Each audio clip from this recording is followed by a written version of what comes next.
5 రాష్ట్రాలు సంబంధించి ఎన్నికలు నిన్నటితో ముగిశాయి. పోలింగ్ భారీ ఎత్తున దాదాపు 93% పైగా మరి పశ్చిమ బెంగాల్లో పోలింగ్ నమోదైనట్టుగా ఇతర రాష్ట్రాల్లో కూడా గతంలో ఎన్నడూ లేని విధంగా మరి పెద్ద సంఖ్యలో 84% పైగా ఓట్లు నమోదైన విషయం మనం చూస్తాం.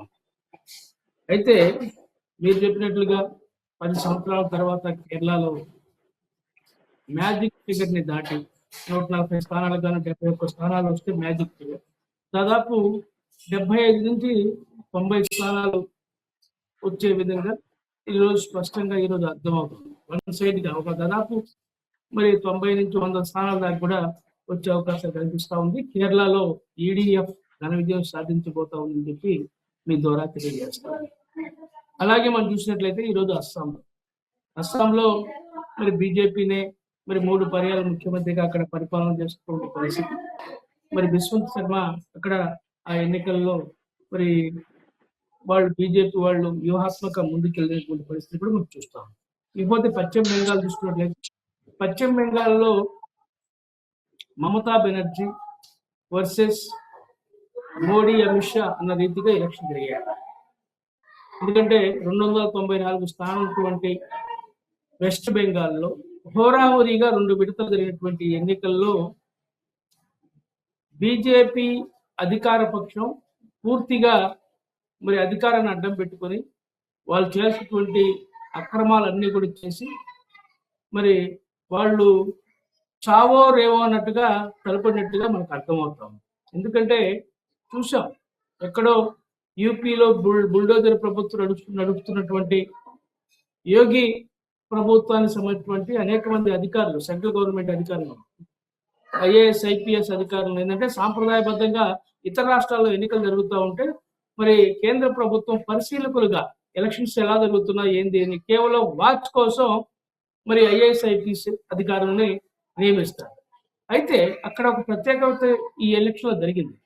ఎవరైతే ఎన్కౌంటర్ స్పెషలిస్టులు ఉన్నారో వాళ్ళని తీసుకొచ్చి దాదాపు 100 ఎన్కౌంటర్లు చేసినట్టుగా రికార్డులు నమోదైనటువంటి అవినీతి ఆరోపణలు ఉన్నటువంటి వ్యక్తి శర్మని ఐపీఎస్ అధికారిని మరి పశ్చిమ బెంగాల్ ఎన్నికల్లో అబ్జర్వర్ గా నియమించి ఏ విధంగా ప్రత్యర్థి పార్టీల అభ్యర్థుల మీద ఇళ్ల మీద దాడులు చేయించి వాళ్ళని భయపించి ఎన్కౌంటర్ చేస్తామని చెప్పి వాళ్ళ కార్యకర్తలు కూడా హెచ్చరించినటువంటి ఘటనలు మనం చూసాం.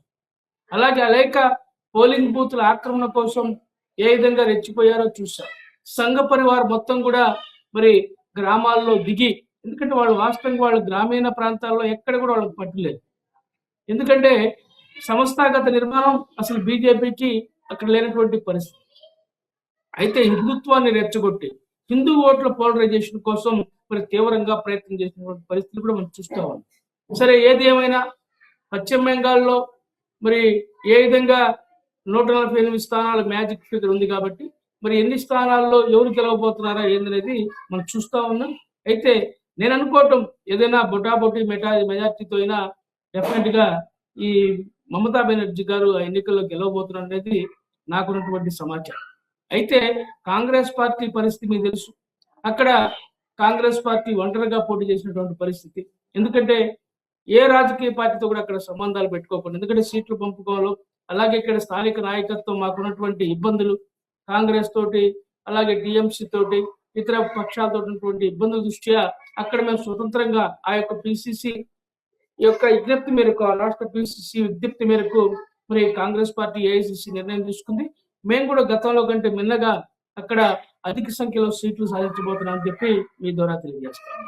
అలాగే పుదుచ్చేరిలో కూడా 30 స్థానాలు ఉన్నటువంటి పుదుచ్చేరి రాష్ట్రంలో కూడా మరి మనం చూసినట్లయితే గతంలో కంటే మిన్నగా ఒక దశలో మరి కాంగ్రెస్ పార్టీ కూటమి అక్కడ డెఫినెట్ గా అధికారంలోకి వచ్చే పరిస్థితులు కూడా మరి స్పష్టంగా కనిపిస్తున్నాయని చెప్పి మేము భావిస్తా ఉన్నాం. అలాగే తమిళనాడు రాష్ట్రం, తమిళనాడులో కూడా కాంగ్రెస్ అలాగే డిఎంకే స్టాలిన్ గారు నాయకత్వంలో అక్కడ మేము గతంలో మరి గెలవడం జరిగింది. ఈసారి కూడా డెఫినెట్ గా తమిళనాడులో కూడా మరి కాంగ్రెస్ తో కూడిన కూటమి డెఫినెట్ గా ఇండియా కూటమి అక్కడ కూడా అధికారంలోకి వస్తా ఉందని చెప్పి మేము తెలియజేస్తాం. ఎందుకంటే బీజేపీ వాళ్ళు ఏదో వెంకటేశ్వర రెడ్డి గారు మాట్లాడుతున్నాం, మేము అది చేసాం ఇది చేసాం, రోడ్లు వేసాం, ఎయిర్పోర్ట్లు కట్టామని. రోడ్లు, ఎయిర్‌పోర్ట్‌లు కాదు. సామాన్య ప్రజలకి 140 కోట్ల మంది భారతీయులకి మీరేం చేశారో చెప్పండి. ఈ 12 సంవత్సరాల్లో రోజు రోజుకి పెరుగుతున్నటువంటి పెట్రోల్, డీజిల్ ధరలు, నిత్యావసర వస్తువుల ధరలు, నిరుద్యోగ సమస్య, సంవత్సరానికి 2 కోట్ల ఉద్యోగాలు ఇస్తున్నటువంటి మోడీ ఈ 12 సంవత్సరాలు ఎన్ని కోట్ల మందికి ఉద్యోగాలు ఇచ్చారో చెప్పాలా? ఈ ఎన్ని కోట్ల మంది ఉద్యోగాలు పోయాయో కూడా మీకు చెప్పాల్సిన అవసరం ఉంది. ఏం లేకుండా ఏదో కేవలం విద్వేషాలు రెచ్చగొట్టి, మత విద్వేషాలు రెచ్చగొట్టి మీరు పరిపాలన చేస్తున్నారు తప్ప ఏమి లేదు. ఈ 12 సంవత్సరాలు మరి ఈ యొక్క ప్రభుత్వం, డబుల్ ఇంజిన్ సర్కార్ ప్రభుత్వం ప్రజల్ని క్యూలో నిలబెట్టింది. మీరు చూశారు. పెద్ద నోట్ల రద్దు మొదలుకొని నిన్న గ్యాస్ అలాగే పెట్రోల్, డీజిల్ ఈ యొక్క క్రైసిస్ వరకు కూడా ప్రజలందరినీ కూడా క్యూలో నిలబెట్టింది తప్ప ఇంకోటి చేసింది లేదు.